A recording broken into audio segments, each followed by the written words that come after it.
दोस्तों, अपने रोज़मर्रा की ज़िंदगी में हम बहुत सारी ऐसी खाने पीने की चीज़ें इस्तेमाल करते हैं जिनमें से कुछ हमारे लिए हेल्दी होती हैं, वहीं कुछ हमारे लिए नुकसानदेह भी हो सकती हैं। लेकिन क्या आप जानते हैं कि कुछ ऐसी चीज़ें हैं खाने पीने की जो हमारे लिए टॉक्सिक हो सकती हैं, जहरीली हो सकती हैं और किसी किसी केस में मौत का कारण भी बन सकती हैं।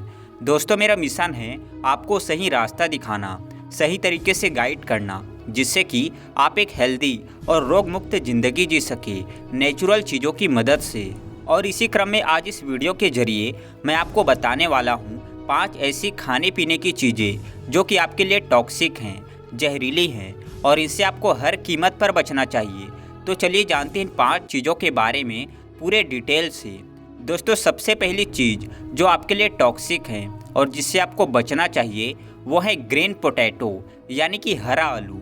दोस्तों, जो हरे आलू होते हैं अक्सर आपने देखा होगा बहुत सारे आलू या तो पूरे ही हरे होते हैं या फिर उनका एक पार्ट हरा होता है।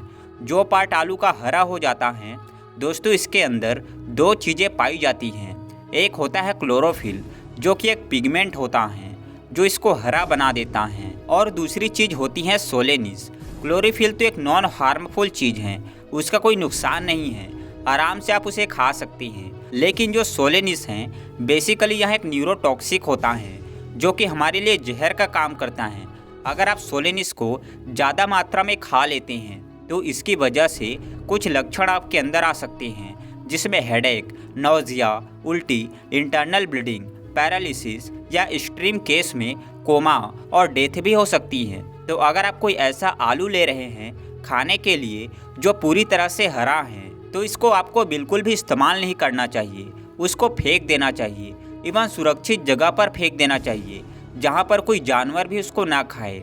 या फिर अगर आप कोई ऐसा आलू ले रहे हैं खाना बनाने के लिए जो कि एक साइड से हरा है बाकी वहाँ ठीक हैं, तो उस हरी जगह को काट के आप फेंक सकते हैं, क्योंकि ऐसा नहीं है कि वो जहर पूरे के पूरे आलू में आ जाएगा। जितना पार्ट हरा होगा उतने पार्ट में ही वो पाया जाता है, तो यह आपको ध्यान रखना है।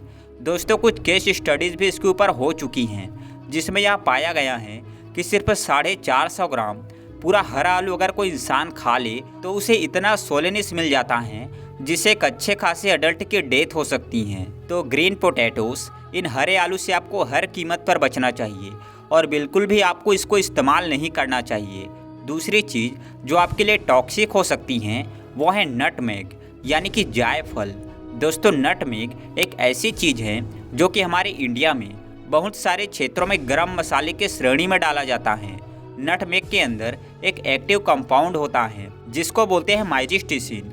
माइजिस्टिसिन हमारे बॉडी के अंदर जाकर जब ब्रेकडाउन होता है तो उसकी वजह से एक ऐसा कंपाउंड पैदा करता है जो कि हमारे नर्वस सिस्टम को इफेक्ट करता है, और इसकी अगर ओवरडोज हो जाए तो हमारे अंदर चक्कर आना, नौजिया और उल्टी जैसी प्रॉब्लम हो सकती हैं। कुछ केसेस में मरीज के अंदर बावलापन कुछ उसके दिमाग में आ जाता है, उसको समझ में नहीं आता है, ऐसा लगता है उसे जैसे हवा में उड़ रहा है, या कुछ अजीब अजीब से ख्याल उसके माइंड में आने लगते हैं। दोस्तों, नटमेग की जो टॉक्सिसिटी होती है इसके लक्षण आपको सिर्फ 1 से 1.5 घंटे के अंदर आने शुरू हो जाते हैं और करीब 10 घंटे तक आपके अंदर रहते हैं। वैसे हमारे इंडिया में दोस्तों जो हम लोग नटमेग इस्तेमाल करते हैं वो हम मसाले के रूप में और इसकी बहुत कम मात्रा इस्तेमाल की जाती है और वो कहीं ना कहीं घुल जाता है, जिसकी वजह से कोई नुकसान या फिर खतरा हमारे लिए नहीं होता है। लेकिन अगर आप नटमेग को एज ए मेडिसिन इस्तेमाल करते हैं, क्योंकि बहुत सारी आयुर्वेदिक मेडिसिन में या सप्लीमेंट में या बहुत से घरेलू नुस्खों में भी नटमेग का इस्तेमाल किया जाता है, तो इस मामले में आपको ज़्यादा सतर्क रहने की ज़रूरत है कि जो नटमेग आप ले रहे हैं उसकी ओवरडोज आपके अंदर ना हो जाए। अगर आप नटमेग या कोई सप्लीमेंट इस्तेमाल करते हैं तो कोशिश करिए कि जो रिकमेंडेड डोसेस हैं उससे ज़्यादा आप ना लें, या फिर अगर आपके डॉक्टर ने आपको कोई नुस्खा बताया है या किसी तरह से आप इसको इस्तेमाल कर रहे हैं तो कोशिश करिए कि जो रिकमेंडेड डोसेस हैं उससे ऊपर आप ना लें। दोस्तों, तीसरी टॉक्सिक चीज़ जो आपको नहीं खानी चाहिए वो है बिटर आलमंड्स, यानी कि कड़वे बादाम। मार्केट में 2 तरह के बादाम मिलते हैं, एक होते हैं मीठे बादाम और एक होते हैं कड़वे बादाम। आमतौर पर जो दुकानों पर मिलते हैं वो मीठे बादाम ही होते हैं जो कि पूरी तरह से सुरक्षित होते हैं, कोई नुकसान इनका नहीं होता है। लेकिन कभी कभी क्या होता है, इन मीठे बादाम के साथ साथ बिटर आलमंड यानी कि कड़वे बादाम भी मिक्स कर दिए जाते हैं। और कड़वे बादाम टॉक्सिक होते हैं। इनके अंदर एक जहरीले तत्व पाए जाते हैं जिसको बोलते हैं हाइड्रोजन साइनाइड। और साइनाइड जैसा कि आप जानते हैं, ये दुनिया का सबसे खतरनाक जहर होता है। इसकी थोड़ी सी मात्रा भी हमारी मौत के लिए काफ़ी होती है। बिटर आलमंड्स के जहर की मात्रा को जांचने के लिए कुछ केस स्टडीज़ भी हो चुकी हैं, जिसमें यह पता चला कि 6 से लेकर 10 बादाम भी अगर आप खा लें कड़वे, तो वह आपके अंदर सीरियस पॉइजनिंग होने के लिए काफ़ी होते हैं। और अगर इससे ज़्यादा आप खा लें, 20 खा लें, 25, 30, 50 बादाम आप खा लें, तो इससे आपके अंदर इतना जहर जाएगा कि इससे मौत भी हो सकती है। चौथी टॉक्सिक चीज़ जो आपको इस्तेमाल नहीं करनी चाहिए वो है under cooked red kidney beans, यानी ऐसी राजमा जो कि पूरी तरह से पकी ना हो।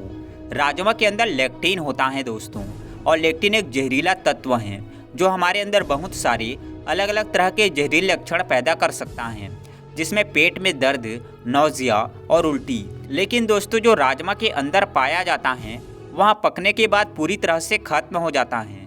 तो आमतौर पर हम राजमा को पकाते हैं तेज आंच पर, तो उसकी वजह से ये तत्व खत्म हो जाता है और हमें कोई नुकसान नहीं होता है। लेकिन अगर किसी कारण से राजमा पूरी तरह से नहीं पक पा रही हैं या कच्ची ही आप खा लेते हैं, तो उसकी वजह से गंभीर लक्षण हमारे अंदर देखे जा सकते हैं। कुछ केस स्टडीज़ हो चुकी हैं राजमा के ऊपर, जिसमें पाया गया कि सिर्फ 5 से 6 दाने कच्ची राजमा के खाने से आपके अंदर बहुत ज़्यादा सीरियस साइड इफ़ेक्ट हो सकते हैं। तो इसलिए जब भी आप राजमा को पकाते हैं, कोशिश करिए 1 से 2 घंटे के लिए पानी में भिगो दीजिए और उसके बाद तेज आंच में उसे तब तक पकाइए जब तक वहाँ पूरी तरह से गल ना जाए, पूरी तरह से खाने लायक ना हो जाए।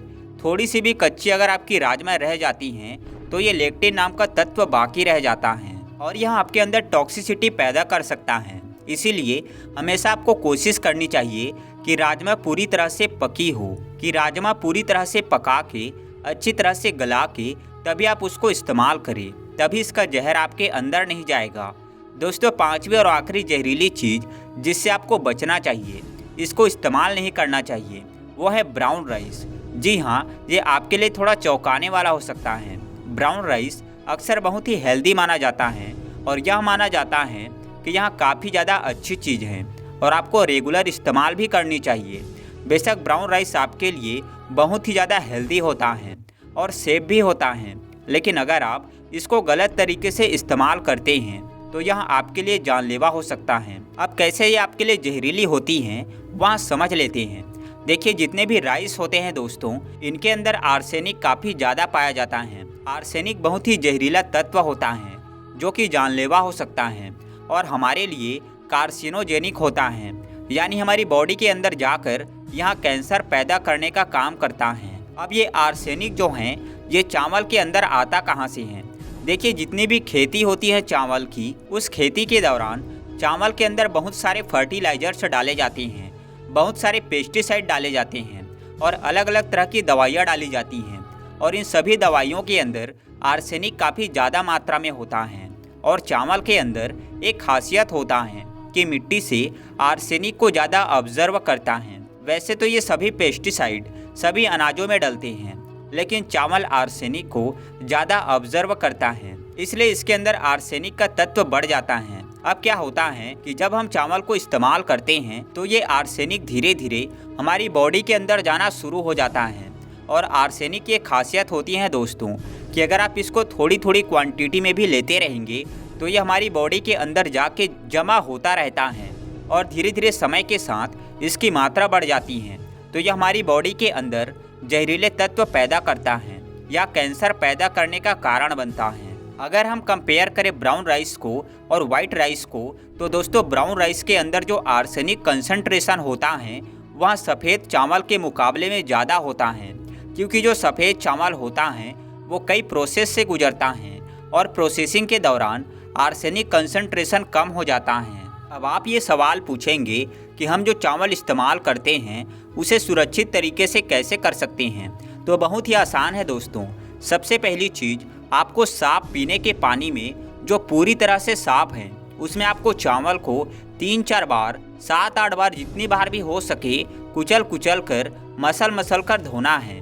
धोने से जो आर्सेनिक है वो पानी के साथ धुल जाता है। दूसरी चीज़ जो आपको करनी है कि चावल को पकाने से करीब करीब आधा या 1 घंटे चावल को पानी में भिगो कर रखना है और भिगोने के बाद जो उसका पानी होता है उसको पकाने से पहले उस पानी को भी चेंज कर देना है। तो इससे भी आर्सेनिक काफ़ी कम हो जाता है चावल के अंदर। बस ये 2 तरीके हैं जो आप रेगुलर कर लें। और आमतौर पर हमारे इंडिया में जो खाना बनाने का तरीका है उसमें ये किया भी जाता है। तो इसको अगर आप रेगुलर फॉलो करेंगे तो इससे आर्सेनिक के जहर का जो खतरा होता है वह काफ़ी ज़्यादा कम हो जाता है और आप चावल को बिना किसी परेशानी के इस्तेमाल कर सकते हैं। दोस्तों, मुझे उम्मीद है यह वीडियो आपको ज़रूर पसंद आई होगी और इस वीडियो से आपने आज कुछ ना कुछ नया ज़रूर सीखा होगा। अगर ये वीडियो पसंद आई हो तो इसे बड़ा सा लाइक ज़रूर दीजिए। चैनल पर अगर नए हैं और पहली बार वीडियो देख रहे हैं तो चैनल को सब्सक्राइब करना भी ना भूलिए, क्योंकि उसी से आपको आने वाले समय में